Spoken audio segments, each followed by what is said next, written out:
Good morning, people. How are you doing? Today is the 12th day of June, 2023. I'm Scott. That is Bo. There's currently a sausage biscuit sitting next to Bo on this nice Monday morning. It is about 8 o'clock in the morning.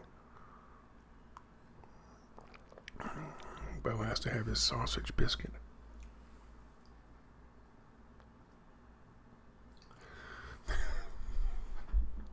It's amazing. It's amazing I eat it all these days. But obviously I do eat, so I don't know. I have to make this relatively quick. And I always say relatively when I talk about rushing through videos because I know. But I got to make it relatively quick because my next door neighbor, when I went to get Bo his biscuit from the fucking marathon, my neighbor asked me to help move the neighbors who have moved. This is going to stop right now. This is so fucking obnoxious. So I got to figure out where the best. I guess that's as good as it's going to get. Sorry about that. The neighbor that moved left the big fucking trampoline of death in their backyard that broke one of their grandkids' fucking ankles. And so now, of course, this guy has talked to the people who own the place, and they don't want the thing. They want it out. So he's going to take it.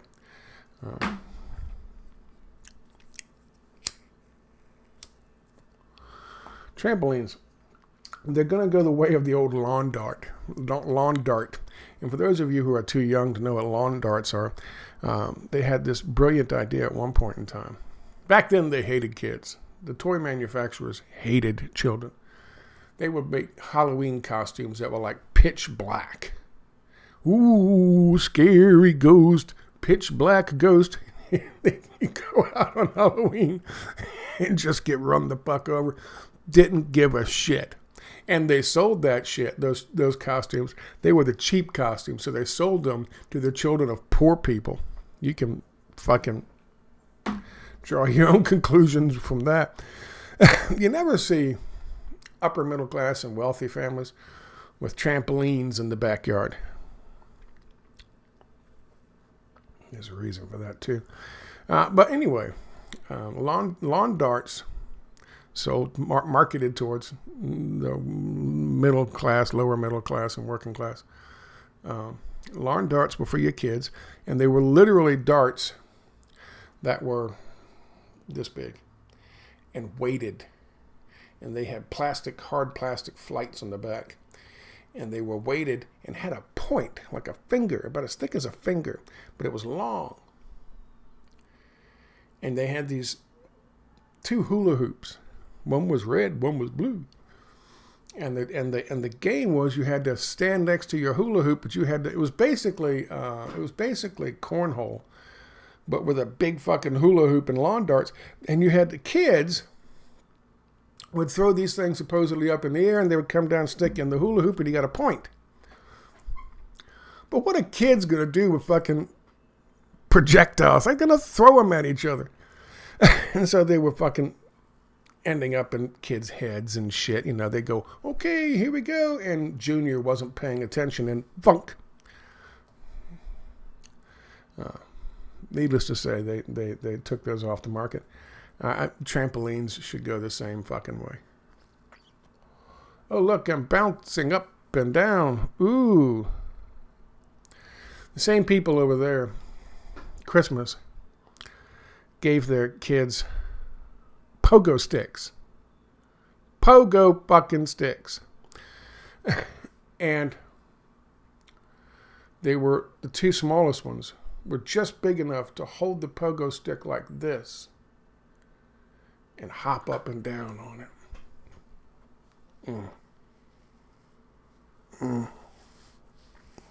It's like they wanted to do away with the fucking kids. I don't know. Anyway, I got to help him move. The trampoline of death. The trampoline of broken dreams and despair from one fucking neighbor's yard to the other after I'm done with this. So, yesterday I made a video talking about my disappointment in Norman Finkelstein. And I think I made a pretty good case. However, I've gotten some pushback. Folks saying things like it's courageous and admirable that he's sticking with this individual and he's not as cynical or as prone to cynicism as someone like myself is. I'm not prone to cynicism. I don't like cynicism. Cynicism is fucking depressing. What I do is fucking depressing. I would love to do a goddamn fucking influencer show where all I do is sit around and fucking talk about the positives, the good things in life. You can make a change. You can be somebody. Talk about fucking TV show drama or, oh my goodness, what are they doing with the MCU? Oh no, what about our fucking glorious white heterosexual male heroes in the past? They're all being emasculated. Yeah, I could do that. Oh, I could easily do that. I could make a YouTube channel about just doing carpentry. Build myself a little shed in the back. Share some tips and tricks. It would be fabulous. And I would sleep a lot better at night. And I wouldn't get sued. And I wouldn't get canceled. And I wouldn't have a fucking page on my BitChute with nothing but one blank fucking spot after another blank fucking spot after another blank fucking spot after another blank fucking spot after another blank fucking spot after another blank fucking spot.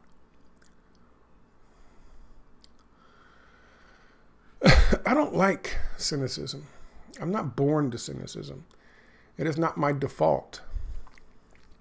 But unfortunately, it is necessary. And like helping my neighbor move the trampoline o' broken dreams across the street,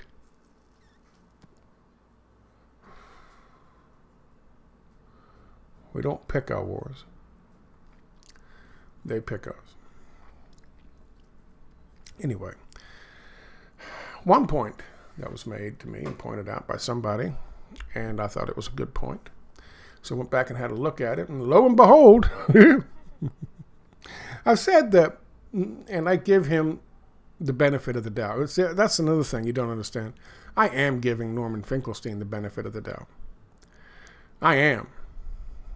And maybe I shouldn't. Because yesterday, I strongly implied that maybe Norman's new book might have a little something to do with him coming out here and being so vocal and so open and so out front, defending a political candidate who really doesn't deserve defense. And that would be Cornel West. Maybe, just maybe, he's trying to be relevant at a time when he could use some book sales or boost in his book sales. Now, I know that's crass and that's cynical and jaded of me. However, people need an income. People want their books to be fucking read, to be purchased, to be discussed. They want to get them in the hands of folks. Folks who vote and think. I mean, what's the point of writing a book if nobody fucking ever reads it? So it's not altogether crass commercialism on his part. But I do believe, especially today, that has something to do with it. And I'll show you why. I told you yesterday, talking about this,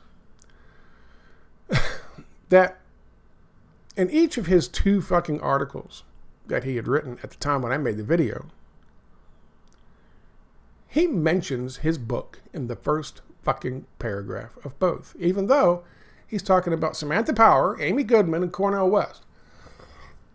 Got nothing to do with I'll burn that bridge when I get to it. My new book. I'll burn that bridge when I get to it. Came out late January 2023. There it is. And there he is mentioning it in the first paragraph, where he's supposed to be talking about fucking Samantha Power. He works that in. How about his next one? He wouldn't do that again. Yeah, fuck yeah, he did that. Not only that, but he posted a link to it.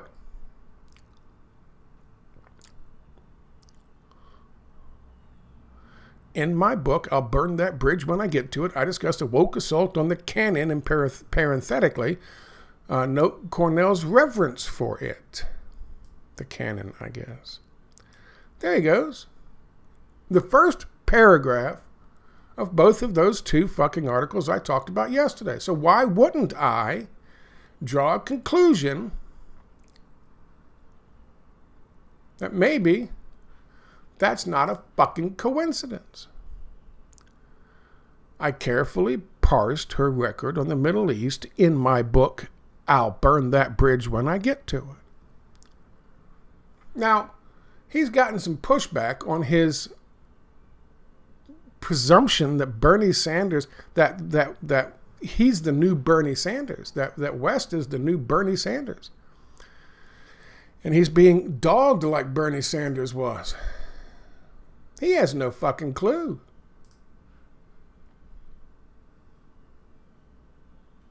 I wrote and did a lot of videos on Bernie Sanders. They're all gone now because YouTube censored them. Got rid of them. But I mean, I was covering this in 2020 campaign and 2016 campaign. All gone. I was talking about how they were rigging the elections, the nomination process in both 2020 and 2016. And Bernie didn't give a shit. Didn't want to hear about it. Didn't want to hear about those damn emails from fucking Hillary Clinton either.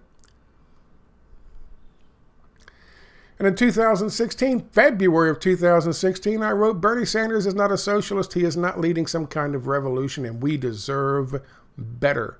That's 2016. That is 8 years ago. 8 fucking years ago. And that's not the first shit I wrote about it.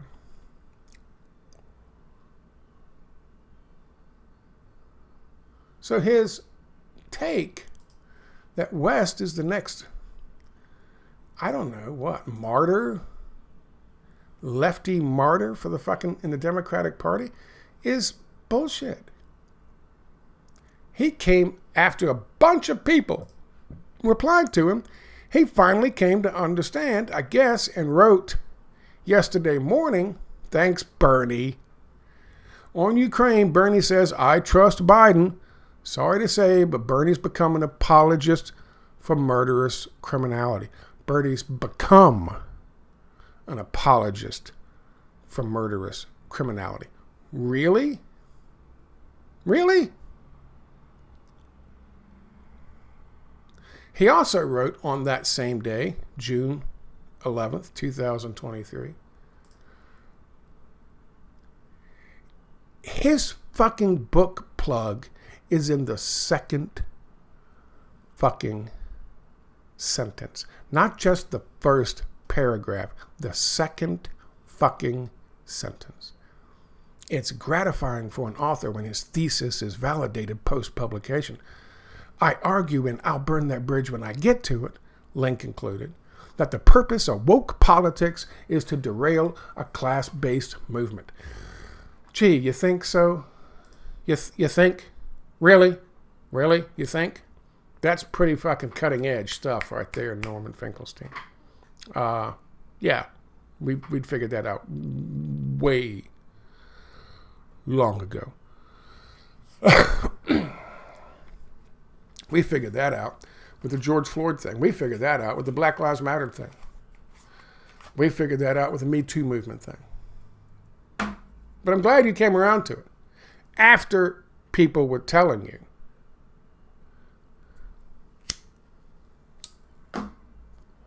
In your comment section. But of course, you wrote it in your book. 3 publications, 3 articles, all centered around hopping on the Cornel West train for the real left. And in all 3 fucking Substack articles, you're moving product in the first paragraph. You don't wait till the end to say, hey, by the way, if you like this, please consider buying. No. You find a way to work it in. Let me tell you something about Bernie Sanders. Now, I knew what Bernie Sanders, I tried to pull it up on my fucking archive, but when I pull it up on my archive and I search Bernie Sanders, it starts to lock up my computer. It's an old computer. I got too much shit on it. So I can't do that. But I did pull up my fucking page on my new website that I made after the erase to the old one. And I showed you a bunch of videos that I had made. All erased by YouTube, by the way. Exposing what Bernie Sanders really is. But maybe you don't give me any respect. And that's okay. I'm just a guy who's disabled and making his best way in life, just like anybody else. Former fucking carpenter, former fucking draftsman, former theatrical fucking carpenter. And at one time, an actor, when I was a kid. I was dumb. So, I understand. I'm not a fucking intellectual. Like the fucking Norman Finkelsteins or the Noam Chomskys of the world. So sometimes they end up coming around to my point of view long after I've already been there. Remarkably enough. But I'm not pedigreed. I don't have diplomas hanging on the wall behind me. Or YouTube plaques celebrating how many thousands and hundreds of thousands of subscribers I have. Don't have any of that shit. But you won't take my word for it, Mr. fucking Finkelstein. Maybe you'll take his. Do you know who Michael Parente is?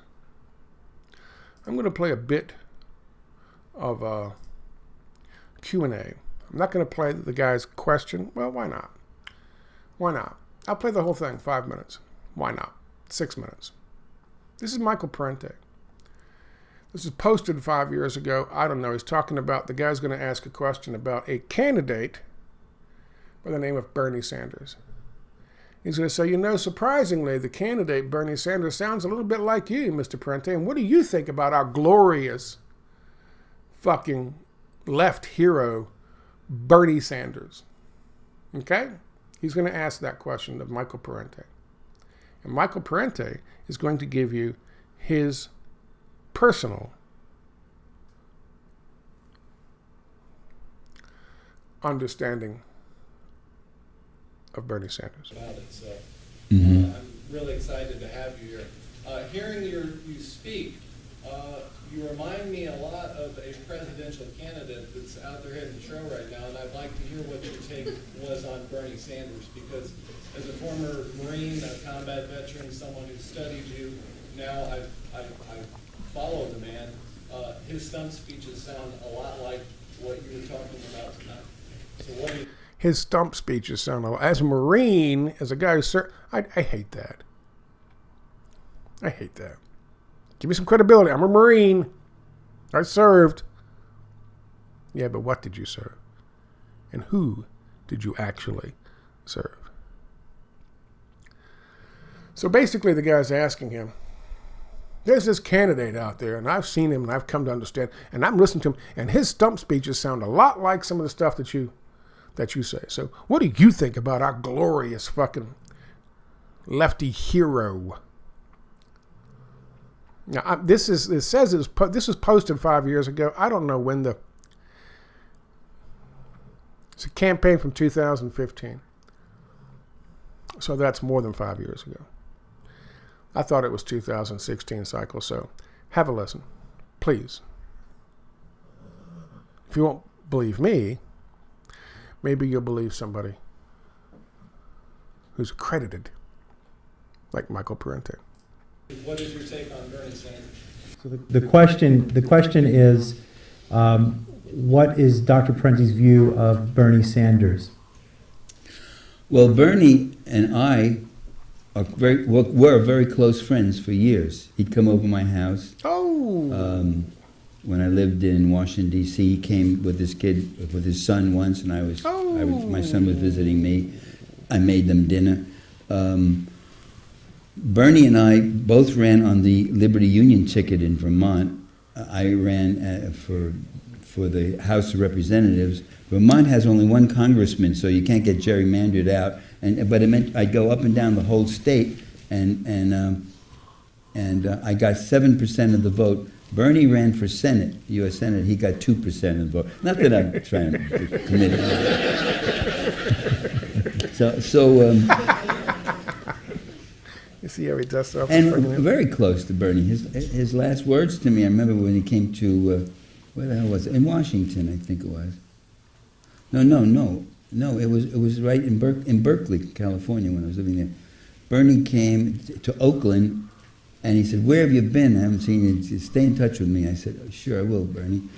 But then came the Yugoslav war, and Bernie sided with President William Clinton and supported the bombing of Yugoslavia, 78 days and nights, depleted uranium, which has left Serbia today with the highest cancer rate in all of Europe. I vigorously opposed that war and wrote a book about it called To Kill a Nation, the attack on Yugoslavia. And Bernie, as I told Huck was a good friend, I forget Huck's last name, he was a professor from the university who took a leave to go work in Bernie's office when Bernie was now in the House of Representatives.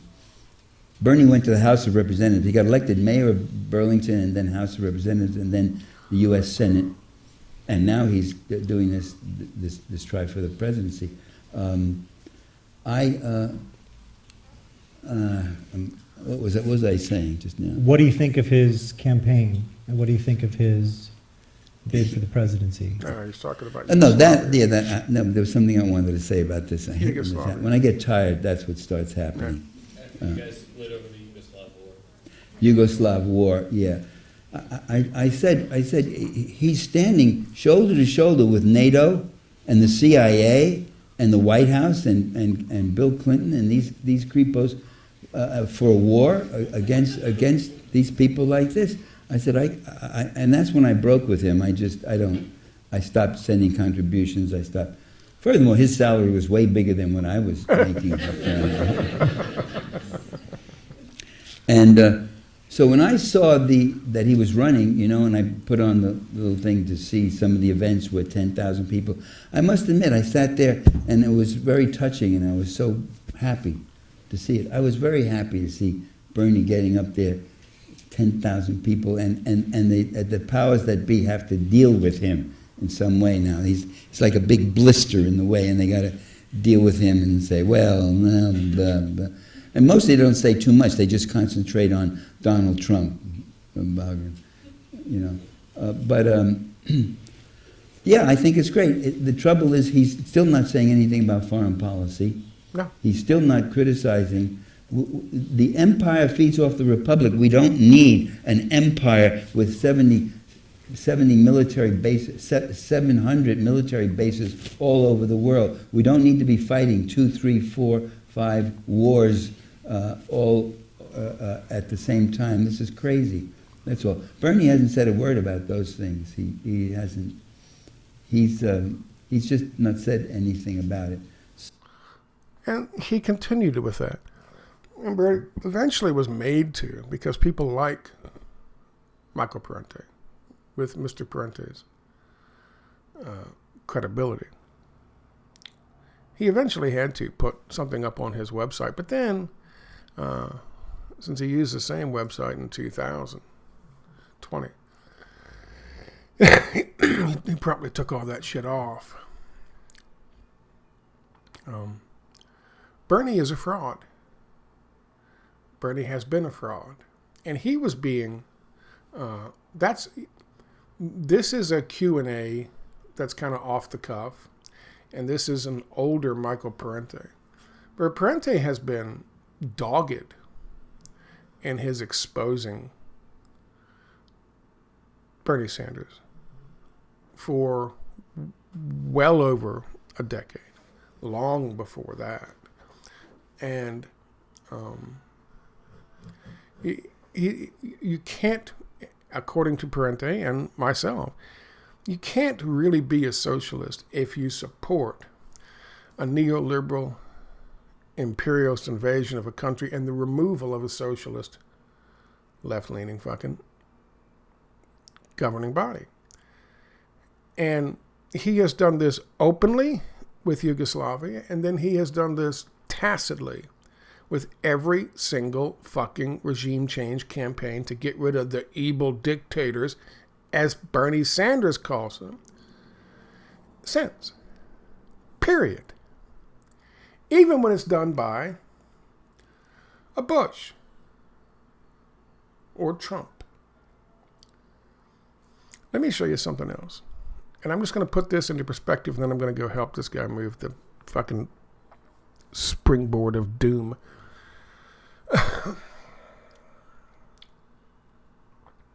So I've obviously covered a lot on Bernie Sanders. And this is about the same time. This is from 2016. I'm sorry, not 2015, 2016.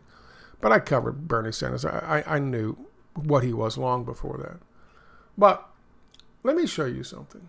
You know who Bono is, right? And you know what Bono is now. He's a fucking puppet for the World Economic Forum, for the fucking globalists, for the fucking super wealthy elite. He travels in those circles. He always wears the fucking trademark glasses because he's probably always fucked up. And that's how he makes his living now. And there's no respect anybody has for him. Bono, of course, being from U2. U2 went down into California and did the video for Streets Have No Name, The Streets With No Name, on top of a liquor store in a bad neighborhood. In spite of the fact that the cops were trying to shut him down the whole goddamn time, they said fuck it, went out there and stood up there on the parapet walls of the fucking liquor store and sang to people that could never fucking afford a goddamn U2 ticket. They weren't nobodies then. It was big news. When it happened live, we heard about it in fucking on the East Coast. And that was in LA. That's who YouTube was. But that kind of fucking power and that kind of fucking access to people with real fucking power and real wealth turns you into someone like Bono. And Bono has earned all the criticism. Where was Bono on Yugoslavia? That's where Bono got his fucking start with them. This is the Miss Sarajevo contest. The fucking oligarchs who wanted a regime change got this fucking banner made and made these fucking beauty contestants who wanted nothing to do with the politics, forced them to hold up a goddamn sign because they knew it would get public attention. So Luciano Pavarotti, Brian Eno, Bono, and The Edge, they sang a song called Miss Sarajevo back in 1995 in order to gin up support across the fucking U.S. for the bombing of Yugoslavia. The very same fucking thing that Bernie Sanders himself supported. That's where they got their fucking start. That's where they cut their teeth. Bono used his rock and roll status as cover. Bernie used his socialist status as cover. They are one and the fucking same. And this regime change thing, they showed in the video, they showed images from bombed out Sarajevo, which we were bombing. They tried to make it seem like the fucking government of Yugoslavia was doing it. We did this shit. We blew up these people. We destroyed this fucking city. We did that.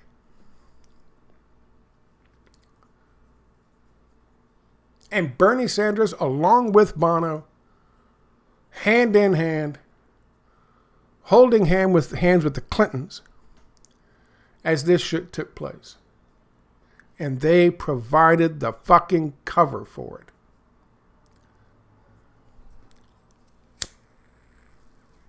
it. So, Mr. Finkelstein, you say all of a sudden now, Bernie Sanders has become an apologist for murderous criminality? How long ago was 1995?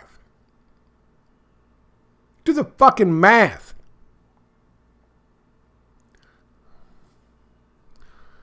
For the record, in case you're too lazy to look it up, they're the dates.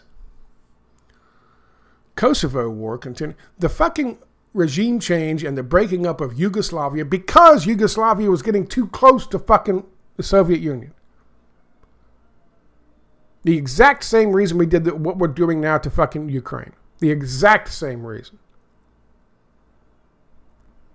It started in 1991 under George H.W. Bush, Puppy Bush. And it continued all the way through November 2001. Who was in charge then? His son. But who was the president in charge of it throughout the majority of this conflict, this regime change, this breaking up of a nation to the benefit of fucking oligarchs and businessmen? William Jefferson Clinton. William Jefferson Clinton being aided by the likes of Bono,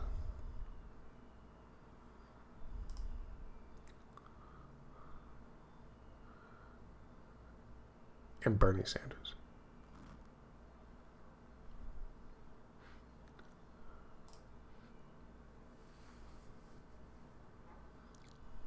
So, is Norman Finkelstein naive? I think in some ways he is.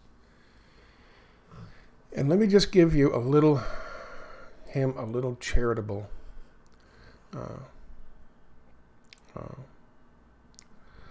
maybe a little charitable credit on this.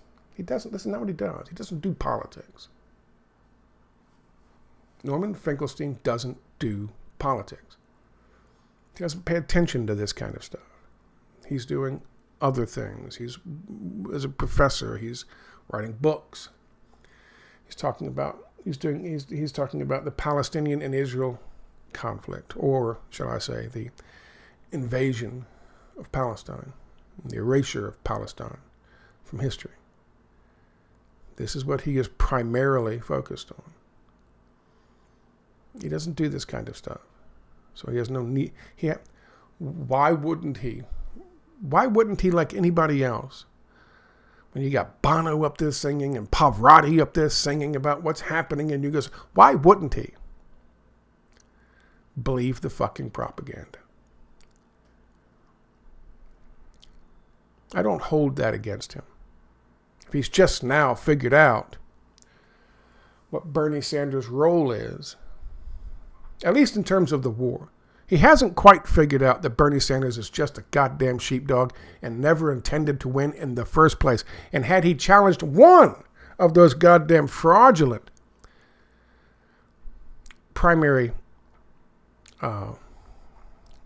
in 2016 or 2020, might have changed the course of the fucking presidency. We might not have had Trump. I love the Trumpites who say to you, oh yeah, if Hillary Clinton hadn't won and Bernie Sanders had won, Trump would still win. You got to be out of your fucking mind.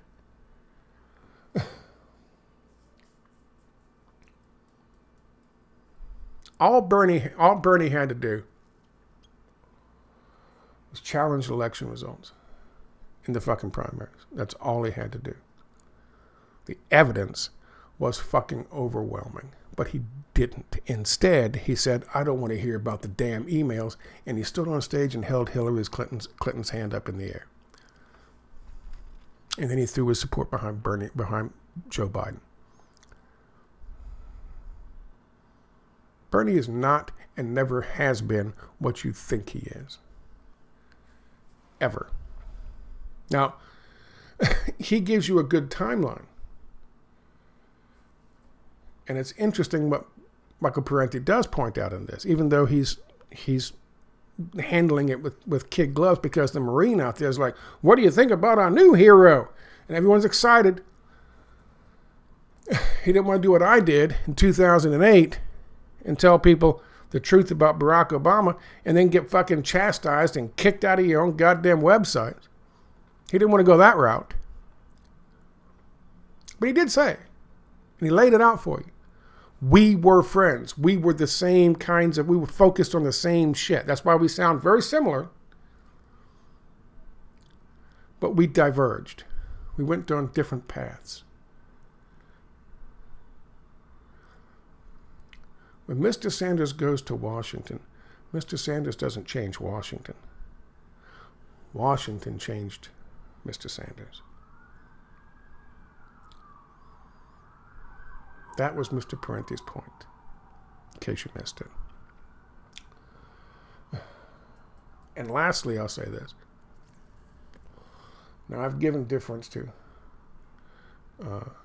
Mr. Finkelstein because I like Norman Finkelstein. I like his work. I like what his life has stood for. I like his courage. But I might add this. Stop putting your goddamn book in the first 2 sentences of your fucking Substack articles. Especially when you're trying to push the next fucking Bernie Sanders as in Cornel West. I showed you the last video yesterday.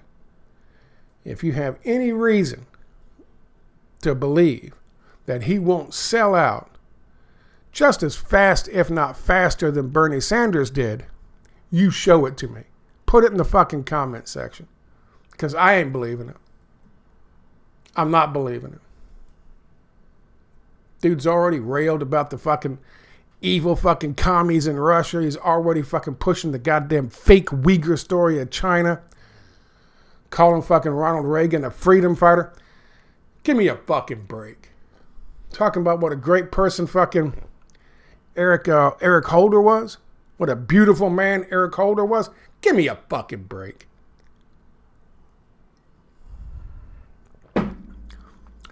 Norman, do yourself a favor. Do us all a favor. Put a thing at the end of your fucking article and say, hey, if you like this kind of stuff, there's more of it in the book. I'm going to post a link to your book. I hope you sell 1 billion copies. Just don't find clever little ways to stick them in the first fucking paragraphs of your goddamn articles, because it damn sure looks like. That's the point of what you're doing. And that kind of diminishes the effects.